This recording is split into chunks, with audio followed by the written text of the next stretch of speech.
Sometimes you have to lose everything to realize how strong you really are.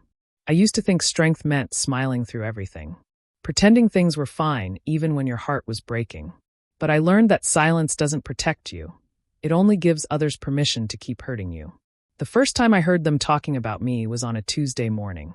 I was watering my garden when I heard my neighbor, Lisa, whisper to another woman over the fence. She didn't even notice her husband's been staying out all night.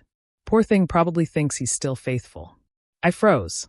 My hand stopped on the hose, water dripping onto the dirt. They saw me, but neither of them stopped. Lisa even gave me that fake pity smile, the kind people give when they're enjoying your pain. That night, I asked my husband, Mark, about it. He laughed. Lisa? Come on, she's just bored. Don't let gossip get to you. But something in his tone didn't sit right. He sounded more irritated than surprised. For the next few weeks, the whispers grew. At the grocery store, at the post office, even at church. It was like everyone knew something I didn't. I started to notice small things. His phone always flipped upside down, late-night texts, the scent of a woman's perfume that wasn't mine. One night, I confronted him again. Just tell me if something's going on, Mark. I'd rather hear it from you than from strangers. He sighed, rubbing his temples. You're imagining things again, Sarah. You always overthink. That sentence broke something in me. Because he'd said it before. Every time I got too close to the truth. For months, I kept quiet. But silence has a way of building pressure, like water behind a dam. And the day it finally burst, everything changed. It started with a text I wasn't supposed to see. A message that said, "She still doesn't suspect a thing. You're unbelievable." That was the moment I decided, enough. I sat there staring at that message, my heart pounding so hard I could feel it in my fingertips. I didn't even mean to see it. Mark had left his phone on the kitchen counter, screen lit up. For a second, I thought about pretending I hadn't seen anything. That's what I'd always done, look away, explain things, hold the peace. But something inside me shifted. I took a photo of the text. My hands were shaking, but I did it anyway. When he came home that evening, I acted normal. He kissed my cheek, said he was exhausted from work, and went straight to the shower. I looked at his briefcase on the table and thought about how much of my life I'd spent trusting that man. We'd been married 22 years. I supported him when he started his business. I worked nights to help pay the bills. I believed in us. Later that night, he sat down beside me on the couch. "You're quiet," he said, opening a beer. I looked at him, at the man I'd built my life around, and I realized I didn't know him anymore. So I asked calmly, "Who's she?" He blinked. "What are you talking about?" "The woman who thinks I don't suspect a thing." For a split second, his face went pale. Then he laughed, but it wasn't real. "You went through my phone." "Sarah, that's pathetic." That word, pathetic, hit harder than any confession could have. I stood up and walked to our bedroom. He followed, still talking, still trying to twist things. But I wasn't listening anymore. I was packing. I didn't yell. I didn't cry. I just folded my clothes and zipped up my suitcase. He stood in the doorway saying, "You're overreacting. Where are you even going to go?" "To peace," I said. That night, I drove to a motel 2 towns over. It wasn't fancy, but it was quiet. And for the first time in years, I slept without waiting for the sound of his key in the door. The next morning, I called a lawyer. Her name was Rebecca Clark. Firm voice, kind eyes, no nonsense. When I told her everything, she said, "You've been gaslight for a long time, haven't you?" I nodded. And that was the first time I said it out loud. "Yes, I have." It felt like breathing again after holding my breath for years. The next week was a blur of paperwork, quiet tears, and long drives between my lawyer's office and the small motel room I was calling home. Rebecca, my lawyer, didn't sugarcoat things. "If you want a clean break, we'll need proof. Financial records, communication logs, anything that shows deceit or hidden assets." Hidden assets. That phrase made my stomach turn. I'd trusted Mark with everything. Our savings, our retirement, even my part-time income. I never thought to question what he was doing with it. I spent the next few days retracing our life together. Bank statements, business files, even old tax returns. Every detail felt like a clue in a mystery I didn't realize I was living. And then I found it. A transfer, $18,000, to an account I'd never seen before. It was under his company's name, but the recipient's address wasn't a business. It was a residential home in a nearby town. I copied everything. Every email, every receipt, every message that made my gut twist. There was a strange calm in doing it, methodical, steady. For years I'd been the one who made excuses, who avoided confrontation. Now I was collecting facts quietly, without his knowledge. When Rebecca saw the documents, she looked at me and said, "You're stronger than you think." I smiled a little. I'm starting to see that. Meanwhile, the gossip didn't stop. Lisa, the neighbor who started it all, was suddenly checking in on me. "Oh, Sarah, I heard about what's happening. I tried to tell you he wasn't a good man." Her words made my blood boil, but I didn't react. I just said, "Thank you, Lisa," and walked away. Because I knew, soon, everyone would see the truth for themselves. A few days later, I went back home while Mark was at work. I took what was mine, my clothes, my books, my mother's photo albums. The house smelled like his cologne, the one I used to love. It made me sick now. Before I left, I placed my wedding ring on the kitchen counter. Not out of anger, but finality. By the time he came home that evening, I was already gone. He called. Dozens of times. Then the messages started. "Let's talk. You're being dramatic." I didn't do anything wrong. I didn't reply. Instead, I forwarded everything to Rebecca. And that night, when I looked at the stack of evidence on my motel bed, I realized something simple but powerful. He'd built his life on lies. I was about to build mine on truth. 2 weeks later, Rebecca arranged the first mediation meeting. It wasn't in some fancy courtroom, just a plain conference room in a law office downtown. White walls, a round table, the hum of an air conditioner that never stopped. I arrived early. My hands were cold, but my mind was clear. When Mark walked in, he looked surprised. Maybe he expected me to look broken. I didn't. He sat across from me, straightened his jacket, and forced a smile. "Sarah," he said softly, "we don't have to make this ugly." I looked him straight in the eye. "Then you shouldn't have lied." He leaned back, pretending to be calm. "I didn't lie. You're twisting everything. You always." I cut him off. "Stop. Just stop." For the first time, I didn't let him finish. Rebecca opened her folder and slid a document across the table. These are financial records showing multiple unauthorized transfers from joint accounts. We also have messages and phone logs indicating an extramarital relationship. He blinked, the color draining from his face. Then he tried to laugh it off. "You're really going through all this trouble over rumors?" Rebecca didn't even flinch. "Rumors don't come with receipts." For a moment, he was silent. Then he sighed and muttered, "You always had to control everything." That line used to crush me, used to make me question myself. But this time, it didn't even sting. "I wasn't trying to control," I said quietly. "I was trying to trust. There's a difference." The mediator, a calm woman named Diane, asked if we wanted a break. I shook my head. I wanted this over. The rest of the meeting was business, numbers, property, legal terms. Mark tried to argue, but every time he did, Rebecca had evidence waiting. By the end, his arrogance had turned into frustration. When it was finally over, he looked at me and said, "You'll regret this." I stood up, gathered my papers, and met his eyes. I already regret wasting 22 years on someone who thought I wouldn't survive without him. And then I walked out. Outside, the air felt different, sharp, cold, but clean. For the first time in months, I could breathe. That night, I drove back to my motel, sat on the edge of the bed, and stared at the city lights through the window. It wasn't victory I felt, it was peace. The quiet kind that comes when you finally stop explaining yourself to people who never wanted to understand. I thought that once the confrontation was done, things would get easier. I was wrong. Mark didn't take losing control well. Within days, he started showing up everywhere. At my workplace, my gym, even outside the motel once. Always with the same line. "Can we just talk?" But talk was never really about talking. It was about him trying to pull me back into the old cycle. Guilt, confusion, control. Rebecca warned me this might happen. "He'll test your boundaries," she said. "You need to stay firm. Everything goes through your lawyer now." So that's what I did.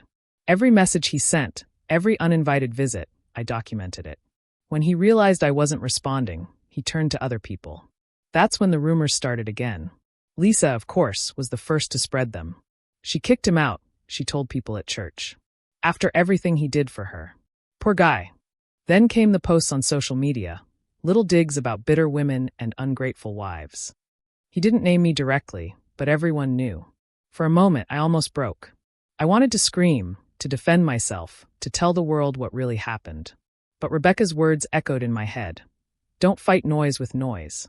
Let truth do the talking. So I stayed quiet. Not the fearful silence I once lived in, but a deliberate, steady silence.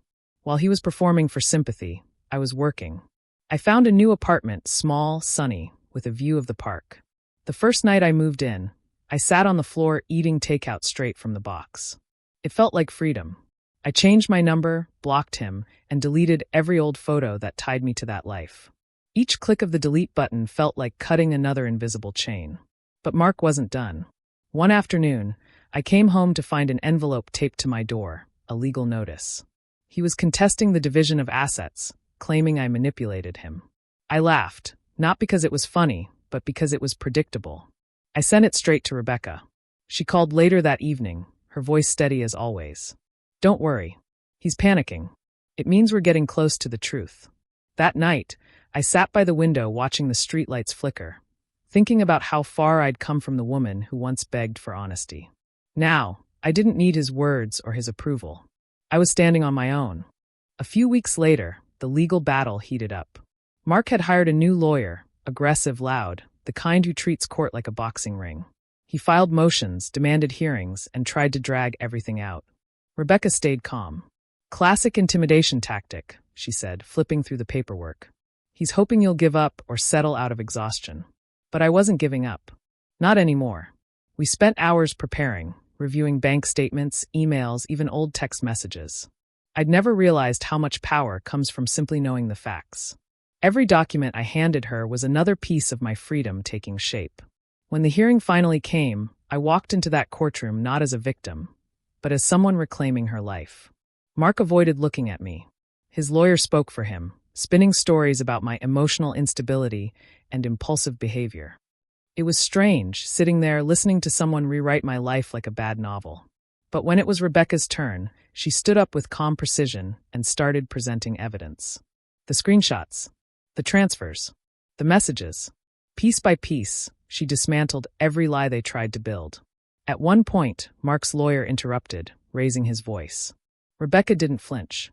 She just said, "Your client can yell all he wants, but the facts remain." The judge nodded slowly. I glanced at Mark. He looked smaller somehow, like the man who used to tower over me in arguments had finally run out of places to hide. After the session, he tried to approach me in the hallway. "Sarah," he said, his tone softer now, almost pleading. "Do we really have to keep doing this? We can still fix things." I looked at him, really looked, the same man who once told me I was overreacting, who made me question my sanity, who turned my neighbors against me. "There's nothing left to fix," I said quietly. "Only things to close." He didn't know how to respond. He just stood there, searching for the old version of me, the one who would have melted, apologized, tried to make peace. But she was gone. When I got back to my apartment, I made tea and sat by the window. It was raining, steady, cleansing. The kind of rain that washes the world clean without asking for permission. And as I listened to it hit the glass, I realized something simple and beautiful. Peace doesn't always come from winning. Sometimes it comes from walking away without needing to explain why.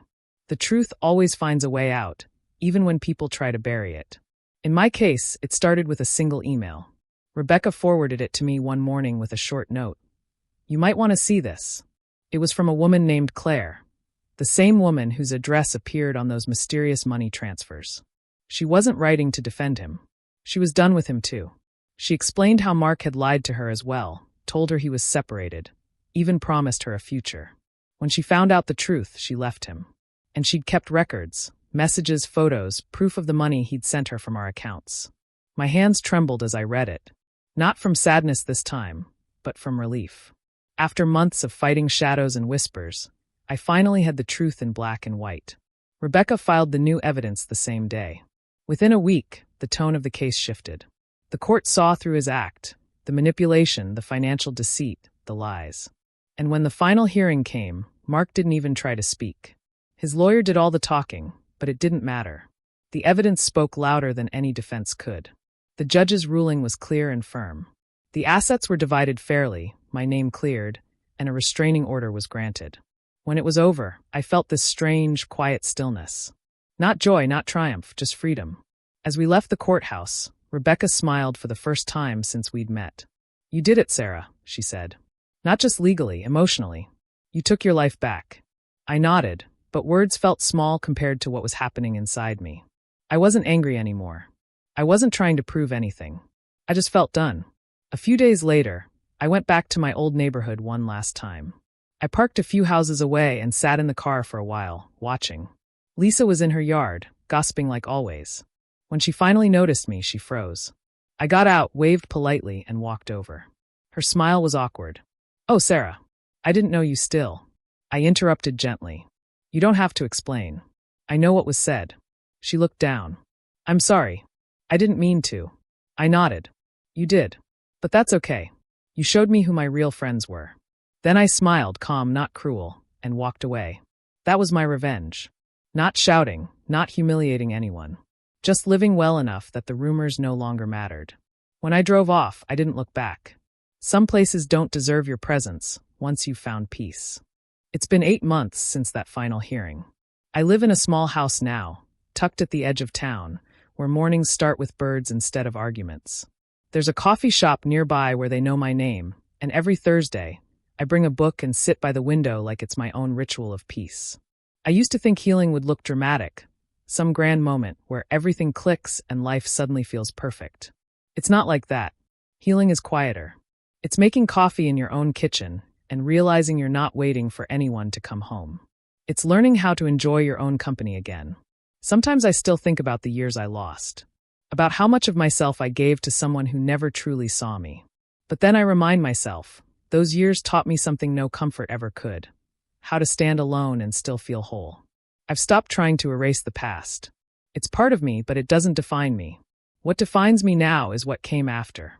The strength I didn't know I had, the peace I fought for, and the quiet certainty that I'll never shrink again just to keep someone else comfortable.